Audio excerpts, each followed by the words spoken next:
30-35 سال کا دبلا پتلا وہ شخص تیز چمکتی دھوپ میں کھڑا اس خاتون کا نیا موبائل اکاؤنٹ کھولتے ہوئے ساری کارروائی جلد از جلد نمٹا لینا چاہتا تھا۔ گرمی تھی کہ جسم جھلسائے دے رہی تھی، ماتھے پر آئے پسینے کو بار بار صاف کرتے ہوئے اسے لگ رہا تھا کہ وہ آہستہ آہستہ پگھل رہا ہے۔ اچھا، یہ اب سین چینج ہو چکا ہے اور نئے سین میں ایک اور شخص کے حوالے سے بتایا جا رہا ہے۔ تو ان کہانیوں میں عموماً ایسے ہی ہوتا ہے کہ ایک سین الگ سے اور اس کے بعد نیا سین کسی اور کچھ اور لوگوں کے حوالے سے، کہیں اور کوئی منظر ہوتا ہے کسی جگہ کا، تو یہ اب ایک اور ہے، آگے چل کے پتہ چل جائے گا کہ یہ کس کا ذکر تھا۔ ماتھے پر آئے پسینے کو بار بار صاف کرتے ہوئے اسے لگ رہا تھا کہ وہ آہستہ آہستہ پگھل رہا ہے۔ بینک کے ہدایت نامے کے مطابق BDO چونکہ بینک کی نمائندگی کر رہا ہوتا ہے، اس لیے اس کا شائستہ لباس میں نظر آنا ضروری تھا۔ چنانچہ وہ جون کی آگ برساتی اور جھلساتی گرمی میں بھی پینٹ شرٹ کے ساتھ ٹائی گلے میں لٹکانے پر مجبور تھا۔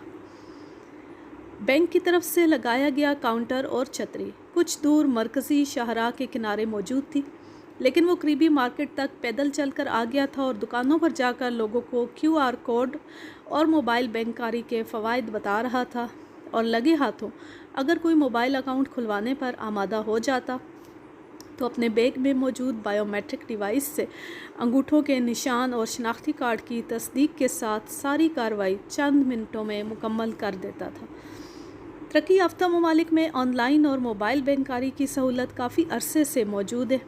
اب ملک عزیز میں بھی یہ سہولت عام ہونے لگی ہے۔ لوگ نقد رقم ساتھ رکھنے کے بجائے کریڈٹ یا ڈیبٹ کارڈز ساتھ رکھنا اور استعمال کرنا بہتر سمجھتے ہیں، جن میں ایک مخصوص حد تک رقم ادائیگی کی صورت میں استعمال کی جا سکتی ہے۔ یہ کارڈز چونکہ پاس ورڈز کے ساتھ سیکیور کیے جاتے ہیں، اس لیے چوری کا خدشہ نہ ہونے کے برابر ہوتا ہے۔ اگر خدا نخواستہ کارڈ چوری ہو جائے اور رقم استعمال کر لی جائے تو انشورڈ ہونے کی وجہ سے رقم واپس موصول ہو جاتی ہے۔ اسی طرح اب ادائیگی کے جدید طریقوں میں QR کوڈ سے بآسانی شاپنگ سینٹرز، ریسٹوران اور سپر سٹورز پر بل کی ادائیگی بآسانی کی جا سکتی ہے۔ ان ایپس اور کارڈز کی بدولت رقم کا بہت حد تک محفوظ لین دین ممکن ہو گیا ہے، لیکن چرانے والے تو آنکھوں سے سرما تک چرا لیتے ہیں۔ اب یہاں پر میں اپنا تبصرہ تھوڑا سا شامل کروں تو اب تک کی کہانی سے جو مجھے سمجھ آیا ہے، بابر نامی ایک شخص، ایک جوان شخص 2 سال جیل میں قید کی سزا کاٹ کر رہا ہوا ہے، اور ایسا بھی محسوس آگے جو بینک والا منظرنامہ سامنے آیا تو اس سے مجھے ایسا لگ رہا ہے کہ جیسے وہ بھی کسی بینک میں کام کرتا تھا اور اس نے وہاں پر کوئی غبن کر کے کوئی کسی آن لائن طریقے سے یا کسی بھی ایسے انداز میں اس نے کچھ کیا ہے گھپلا کہ جس کا پورا الزام اس پر نہیں آیا، لیکن کچھ تھوڑا بہت آیا اس پر، اس لیے اسے 2 سال کی سزا ہو گئی قید کی، اور وہ رقم اس کے پاس کہیں پر محفوظ رہی، اور اب وہ قید کی سزا کاٹ کر باہر نکلا ہے اور وہ خوش ہے کہ اب آگے ایک شاندار روشن مستقبل اس کی راہ دیکھ رہا ہے اور وہ رقم آرام سے اب وہ استعمال کر سکے گا۔ تو چلتے ہیں آگے پڑھتے ہیں۔ بابر ملک کے ایک نامور اور بڑے بینک میں ایک معمولی آفیسر کی حیثیت سے نوکری کرتا تھا، جس کو عرف عام میں BDO یعنی بزنس ڈیولپمنٹ آفیسر کہا جاتا تھا۔ وہ بینک کا نہایت شریف اور ایماندار ملازم تھا۔ اس کا کام دکان دکان جا کر بینک کی نت نئی پروموس کی مشہوری کرنا تھا، اور آج کل لوگوں کی سہولت کے لیے ہر بڑی نیٹ ورک کمپنی کی شہر کے بڑے علاقوں میں فرنچائزز موجود ہونے کے علاوہ ہر گلی محلے میں سب شاپس بھی موجود ہوتی ہیں۔ وہاں بیلنس دینا اور کیش اٹھا کر بینک میں ڈپازٹ کروانا بھی ان DBOs کی ذمہ داری ہوتی تھی۔ معاملہ چونکہ نقد رقم کا ہوتا تھا، اس لیے چھان پھٹک کر قابل بھروسہ آدمی ہی اس نوکری کے لیے منتخب کیا جاتا ہے، مگر سردی گرمی سے بے نیاز ہو کر اتنی خواری اور محنت کے بعد بھی یہ BDO محض 25-30 ہزار تک کی تنخواہ کے ساتھ عید تہوار پر بونس کی صورت میں کچھ زائد رقم ہی حاصل کر پاتے ہیں۔ ہر عام شخص کی طرح بابر کی آنکھوں میں بھی اپنے ماں باپ اور بیوی بچوں کو لے کر بہت سے خواب تھے۔ وہ ان کو ہر آسائش دینا چاہتا تھا، لیکن روزانہ کی بنیاد پر بڑھتی ہوئی مہنگائی اور کورونا کی وجہ سے لاک ڈاؤن نے کاروباری زندگی بالکل تباہ کر کے رکھ دیا تھا۔ ایسے میں اس کو یہ خواب مکمل ہوتے دکھائی نہیں دیتے تھے، مگر کیا کریں، شریف آدمی کی سب سے بڑی خرابی یہی ہے کہ وہ ایمانداری اور حلال رزق کمانے کے چکر میں اکثر اپنے خوابوں سے کنارہ کشی اختیار کر لیتا ہے۔ بابر بھی ڈرپوک ہونے کی حد تک شریف اور ایماندار تھا۔ ہاتھ میں لاکھوں روپے کا کیش ہونے کے باوجود کبھی ایک پیسے کی ہیرا پھیری کرنے کی ہمت بھی نہیں کر پایا تھا۔ زندگی کی گاڑی رواں دواں تھی۔ فیملی بہت بڑی نہیں تھی۔ والدین اللہ کے فضل سے دونوں حیات تھے۔ والد ایک سرکاری اسکول میں استاد تھے لیکن ریٹائرمنٹ کے دن قریب تھے، اور والدہ وہ کم آمدنی میں بھی سلیقہ شعری سے گھر چلانا جانتی تھی۔ بیوی بھی سگڑ اور حرفن مولا ملی، جس نے اس سے پہلوٹی کی اولاد ایک بہت پیارے بیٹے کی صورت میں تحفہ دیا۔ اس کا اکلوتا بیٹا تیمور علی سب کی آنکھوں کا تارا تھا اور اب اسکول جانے کی عمر کو پہنچ چکا تھا۔ زندگی ایک بہت پرآسائش نہیں، تب بھی سفید پوشی میں اچھی گزر بسر ہو رہی تھی، مگر جب سے اس کی بیوی نے دوبارہ امید سے ہونے کی خبر سنائی وہ کافی پریشان رہنے لگا۔ اس کو مستقبل قریب میں ایک دم بڑھ جانے والے اخراجات کے بھوت پریشان کر رہے تھے۔ بیٹے کے اسکول میں داخلے اور نئے آنے والے کو دنیا میں خوش آمدید کہنے کے لیے یکمشت ایک بڑی رقم کی ضرورت تھی۔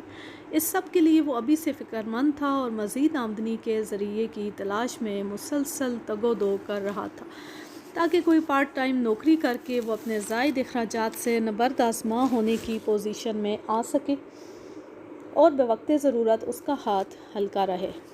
وہ ایماندار ہونے کے ساتھ ساتھ محنتی بھی تھا، اس لیے ہاتھ پر ہاتھ رکھ کر پریشان بیٹھے رہنے سے اس کو 2 نوکریاں کرنا بہتر لگا۔ لیکن زائد آمدن کے لیے اس نے جو کچھ کیا وہ خود اس کے بھی خواب و خیال میں نہ تھا۔ اب پھر منظر چینج ہوتا ہے۔ وہ اپنی ڈیسک پر بیٹھا کچھ کاغذات کو ترتیب سے فائل میں لگا رہا تھا جب چپڑاسی اشرف نے اس کی میز پر چائے کی پیالی رکھتے ہوئے تقریباً سرگوشی میں کہا، بابر صاحب، آپ کو نیازی صاحب نے یاد فرمایا ہے، آپ پارٹ ٹائم جاب کی تلاش میں ہیں نا؟ اسے دیگر لوگوں کے ساتھ اپنے آفس بائے سے بھی کہہ رکھا تھا کہ پارٹ ٹائم جاب کی کسی ویکینسی کی اگر کہیں سے خبر ملے تو اس کو مطلع کر دے۔ چپراسی طبقے کے آپس میں بہت تعلقات اور یاریاں ہوتی ہیں، اس لیے ان کو ایسی خبریں جلد مل جاتی ہیں۔ کون نیازی؟ اپنے نعمان نیازی صاحب؟ بابر نے کچھ سوچتے ہوئے اپنے پرانے باس کا نام اچنبے سے لیا۔ ہاں جی وہی، لیکن بات ذرا سیکریٹ ہے۔ اشرف میاں، وہ تو خود ڈاؤن سائزنگ کا شکار ہو کر جاب لیس تھے، وہ مجھے کیا نوکری دیں گے؟ بابر ہنوز حیران تھا۔ جی آپ شام کو ان سے کافی شاپ میں مل لیجئے گا، انہوں نے آپ تک پیغام پہنچانے کو کہا تھا، لیکن انہوں نے اس ملاقات کے بارے میں کسی کو بتانے سے منع کیا ہے۔ اشرف اس کو حیران پریشان چھوڑ کر چل دیا۔ اس کا انداز اتنا پرتجسس تھا کہ بابر کھل کر کچھ پوچھ ہی نہ سکا۔ وہ بینک سے کچھ دور اس مخصوص کافی شاپ میں داخل ہوا جس کے بارے میں اشرف نے بتایا تھا۔ نعمان نیازی وہاں پہلے سے موجود تھا۔ بابر کو دیکھتے ہی اس نے ہاتھ ہلا کر اسے اپنی طرف متوجہ کیا۔ وہ قدرے کونے والی ایک میز پر براجمان تھا اور میز پر موجود کافی کا خالی کپ اس بات کا گواہ تھا کہ وہ کافی دیر سے اس کا انتظار کر رہا تھا۔ بابر سیدھا اس کی میز کی طرف بڑھ گیا۔ رسمی الیگ سلیک اور اپنے لیے کافی کا آرڈر دینے کے بعد وہ سوالیہ انداز میں نیازی صاحب کے بولنے کا منتظر تھا کہ آخر اس کو کیوں بلایا گیا تھا۔ نعمان نیازی کچھ دیر خاموش رہا، جیسے اپنی سوچوں کو جمع کر رہا ہو، پھر بالآخر اس نے کہنا شروع کیا اور جو وہ بول رہا تھا تو بابر کا چہرہ رنگ بدلتا جا رہا تھا۔ جب اس کی بات ختم ہوئی تو بابر فک چہرے کے ساتھ گنگ بیٹھا تھا، لیکن کب تک؟ آخر اسے کچھ تو رائے دینی ہی تھی۔ سر، میں ایک ایماندار اور سفید پوش شخص ہوں۔ آمدن بے شک کم ہے لیکن عزت پر حرف نہیں آنے دے سکتا۔ آپ نے غلط بندے کا انتخاب کیا ہے، میں ایسا سوچ بھی نہیں سکتا۔ آپ کا بہت شکریہ، بابر نے اٹھتے ہوئے کہا۔ سوچ کر جواب دینا بابر، جلد بازی سے کام مت لو، زندگی ایسے مواقع بار بار نہیں دیتی۔ یاد رکھو، ایک معقول سرمایہ ہمیں نوکری کی فکروں سے ہمیشہ کے لیے آزاد کر دے گا اور ہم اپنے طور پر کوئی بھی کام شروع کر سکتے ہیں۔ وہ ابھی بول رہا تھا لیکن بابر انسنی کر کے کھڑا ہو گیا۔ اگر جواب مثبت ہو تو کل شام کو اسی جگہ آ جانا، میں منتظر ملوں گا۔ نعمان نیازی نے مسکراتی آنکھوں سے پورے اعتماد کے ساتھ اسے دیکھ کر کہا، مگر بابر کی آنکھوں میں تفکرات کے بادل چھائے رہے۔ انہی سوچوں میں گھرا وہ گھر میں داخل ہوا تو لوڈ شیڈنگ کے مرہون منت، ہر طرف اندھیرے کا راج تھا۔ گرمی اور حبس سے 2.5 مرلے کا وہ گھر تندور کا نمونہ پیش کر رہا تھا۔ یو پی ایس کی بیٹری پچھلے سال جواب دے گئی تھی اور سال بھر سے وہ نئی بیٹری نہیں لے پایا تھا۔ گرمی سے بلکتے بچے، بے چین ماں اور بیوی کو دیکھ کر اس کے ذہن میں نیازی کی باتیں گونجنے لگیں۔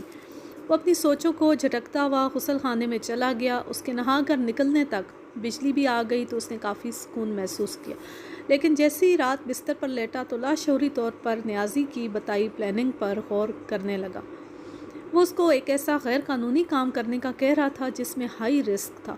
اس کی نوکری، نیک نامی، حتیٰ کہ زندگی بھی داؤ پر لگ جاتی، لیکن اگر وہ اس دھوکہ دہی میں کامیاب ہو جاتے تو ایک موٹی رقم اس کی زندگی کے سارے مسائل دور کر دیتی، مگر اس کو اپنی نیک نامی سے ہاتھ دھونے پڑتے اور وہ زندگی بھر کسی اچھی کمپنی میں نوکری حاصل نہ کر پاتا۔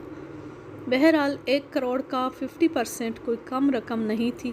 یہی سب سوچتے سوچتے وہ سو گیا۔ صبح اٹھنے کے بعد ایک بار پھر نیازی کی باتیں اس کے حواس پر سوار ہونے لگی۔ جب صبح ہی صبح اس کو اپنی پرانی سی موٹر سائیکل کا ٹائر پنکچر ملا اور اسے دفتر جانے سے پہلے خوار ہوتے ہوئے پیدل جا کر پہلے پنکچر لگوانا پڑا۔ اسی چکر میں وہ دفتر دیر سے پہنچا، اور تو اور ایریا مینیجر صاحب نے بھی جیسے آج ہی وقت پر آنا تھا۔ اس دن بابر سمیت دیر سے آنے والوں کو مینیجر صاحب سے سخت سست سننے کو ملی۔ وہ جب اپنے ڈیسک پر پہنچا تو اندر کی بے چینی حد سے سوا تھی۔ 50 لاکھ کی رقم اس کو کہیں سکون نہیں لینے دے رہی تھی۔ وہ کسی سے مشورہ کرنا چاہتا تھا، لیکن کس سے؟ اس کے حلقہ احباب میں بھی سب اسی کی طرح کے متوسط طبقے کے ایماندار لوگ تھے۔ اس کے دل کی دھڑکن جیسے گھڑی کی سوئیوں کی ٹک ٹک کے ساتھ بڑھ رہی تھی۔ شام سے پہلے بالآخر اس نے فیصلہ کر لیا کہ اس کو ایسے کسی کام میں نہیں پڑنا جو اس کی نیک نامی کو خراب کرے۔ یہ فیصلہ کر کے اس کی بے قراری تھوڑی کم ہوئی۔ جیسے ہی دفتری اوقات ختم ہوئے وہ لپک کر اپنی بائک پر سوار ہوا اور اس کو فل ریس دی۔ اس کی منزل اپنا گھر تھا، لیکن تھوڑی دیر بعد اس نے خود کو کافی شاپ کی پارکنگ میں پایا۔ صحیح کہتے ہیں کہ پیسے میں بہت طاقت ہوتی ہے، اور 50 لاکھ اتنی بڑی رقم ضرور ہے جو کسی کا بھی ایمان ڈگمگا سکتی ہے۔ نعمان نیازی کل والی میز پر ہی براجمان تھا۔ اس کو اپنی جانب آتا دیکھ کر یوں کھل کر مسکرایا گویا زبان بے زبانی کہہ رہا ہو کہ مجھے تمہارے آنے کا کامل یقین تھا۔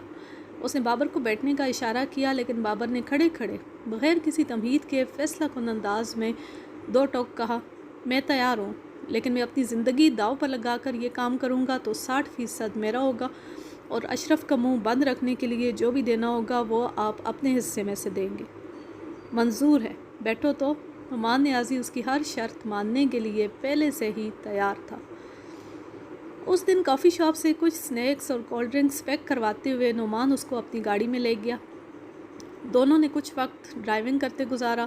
اس دوران نعمان کھاتا پیتا رہا، لیکن بابر سینڈوچ کا ایک ٹکڑا تک اپنے حلق سے نہیں اتار سکا۔ ہاں، مگر نعمان اور اس کے درمیان تمام معاملات طے پا گئے۔ ہر پہلو پر تفصیلاً گفت و شنید کر لی گئی۔ نعمان جیسے ہر چیز کی منصوبہ بندی ایک لمبے عرصے سے کر رہا تھا، بس اسے قربانی کے ایک بکرے کی تلاش تھی جو بابر کی شکل میں دستیاب ہو گیا۔ اس کا حتمی فیصلہ تھا کہ فون پر کسی قسم کا رابطہ نہیں رکھا جائے گا۔ اس نے سارا طریقہ واردات بابر کو ذہن نشین کروا دیا تھا، لیکن رقم کیسے، کب اور کہاں سے اڑانی تھی، اس کی ساری منصوبہ بندی بابر کو کرنی تھی۔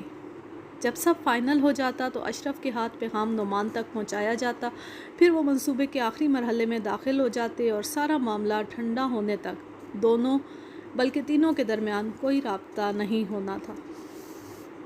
بابر خاموشی سے چھوٹی بڑی جزیات کو نظر میں رکھ کر ساری منصوبہ بندی کرتا رہا۔ اس نے کوئی معمولی سی بات بھی نظر انداز نہیں کی۔ وہ نہیں چاہتا تھا کہ کسی بھی موڑ پر اسے ناکامی کا سامنا کرنا پڑے، کیونکہ ناکامی کی صورت میں صرف وہی مصیبت میں گرفتار ہوتا۔ اس کے لیے زندگی اور موت کا یہ کھیل بارودی سرنگ پر چلنے جیسا تھا، بس ایک غلط قدم اور سب کچھ خاکستر۔ ایک دھماکے سے اس کی ذات کے پرخچے تو اڑتے ہی ہاتھ بھی کچھ نہ آتا۔ اس کھیل میں غلطی کی کوئی گنجائش نہیں تھی۔ اسے پورا لایا عمل تیار کرنے میں 3 ہفتے لگ گئے۔ اس نے نعمان نیازی کو پیغام بھیج کر ملاقات طے کی، اور کچھ دیر کے بحث و مباحثے کے بعد وہ دونوں ایک مکمل پروگرام ترتیب دے کر ایک لمبے عرصے کے لیے ایک دوسرے سے جدا ہو گئے۔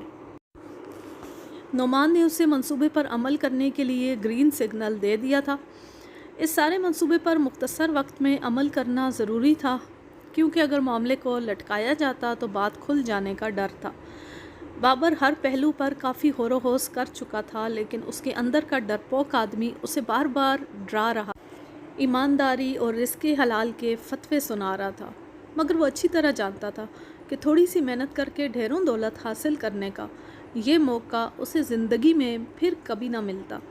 ایک بار دولت مل جاتی تو بس زندگی کو نئے سرے سے شروع کرنا تھا، جس میں ماضی کی کوئی جھلک نہ ہوتی۔ پھر اللہ کے حضور گڑ گڑا کر معافی بھی تو مانگنی تھی۔ اللہ تو ویسے بھی رحیم و کریم ہے اور اپنے بندے کو معاف کرنے کی قدرت پر قادر ہے۔ آخر اپنے بندے سے 70 ماؤں جتنا پیار جو کرتا ہے، وہ ہمیشہ یہ کہہ کر اپنے روتے بلکتے ضمیر کو مطمئن کرنے کی کوشش کرتا۔ آج کے لیے بس اتنا ہی۔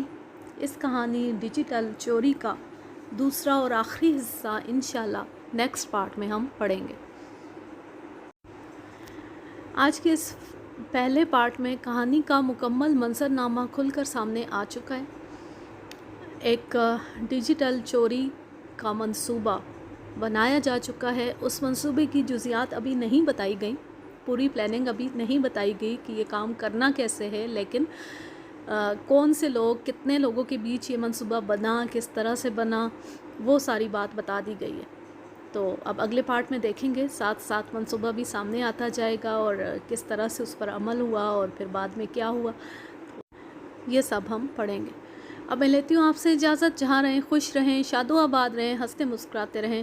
اللہ حافظ، اللہ نگہبان۔